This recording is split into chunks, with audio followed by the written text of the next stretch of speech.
কাছের এবং দূরের যেখান থেকে ভিডিওটি দেখছেন সবাইকে আসসালামু আলাইকুম। আমি আজকে দেখেন কি 4 কেজি পেঁয়াজ কুচাই নিয়েছি, 1 কেজি শুকনো ঝালটা আমি বাড়িতেই তৈরি করেছি। লাল ঝাল কিনে নিয়ে এসে ভাপ দিয়ে রোদে শুকাইছি। এখানে 3 কেজি রসুন এবং 1 কেজি শুকনো ঝাল, আর এখানে হাফ কেজি জিরা, এইগুলো। আর আমি আদাটা ছিলা কোনো হয়নি, ছিলা হচ্ছে। তো আমি এইগুলো এখন ব্লেন্ডার করে আমি ঈদের একটা ঝামেলা, এই ঝামেলা আজকে আমার অনেক কাজ কম, তাই এগুলো আমি আজকে করে ফেলছি।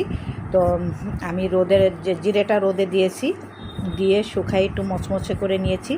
এখন আমার ব্লেন্ডার হয়ে গেছে। তো দেখেন এখানে পেঁয়াজ বেটে নিয়েছি, শুকনো ঝালের গুঁড়ো, জিরার গুঁড়ো, আর এখানে আদা এবং রসুন, এটা সম্পূর্ণটা আমার করা হয়ে গেছে। আমি প্রত্যেকটা এইগুলো আমি ব্লেন্ড করে নিয়েছি, আর গরম মশলাটা গুঁড়ো করে রাখবো।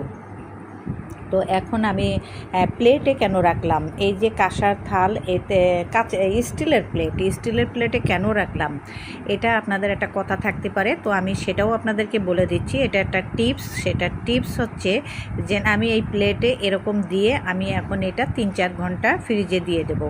ফ্রিজে দিয়ে এটাকে আমি 3-4 ঘন্টা পর এটাকে বের করে এটাকে আমি এখন পিস করে, আমার 3-4 ঘন্টা হয়ে গেছে, আমি এখন এটাকে পিস করে কেটে নিয়েছি। এই পিস করে কেটে নেওয়াতে আমার একটা সুবিধা, সেটা হচ্ছে যে আমি আমার যতটুকু লাগবে আমি সেটুকু একটা করে পিস বের করে নিতে পারবো। তার কারণ আমার ঈদের ঝামেলায় আমি মশলা বের করে রাখবো, কখন ঠান্ডা হবে, কখন কি করবে, আর একটা বাটাবাটিরও একটা ঝামেলা। তো আগের থেকে আমি এটা করে এখন আমি সবগুলো এরকম প্লেটে করে রেখে বসায়ে এরকম পিস করে কেটে এরকম বক্স ভরে রাখবো। যতটা পারি বক্সে ভরবো, আর কিছুটা পলিথিনের মধ্যে করে রেখে দেবো। আমার যতটুকু লাগবে আমি সেটুকু বের করে নেব। আবার দেখা যাচ্ছে মেহমান এসছে, অনেক কিছু রান্না করা লাগবে, তো আমি রান্নার জন্য আবার নতুন করে বের করব। তো আমি এখান থেকে 1 পিস 2 পিস 3 পিস যা লাগে আমি এখান থেকে নিয়েই আমি তখন কাজ করব। তো আমি এই ঝামেলাটা আজকে করে ফেললাম।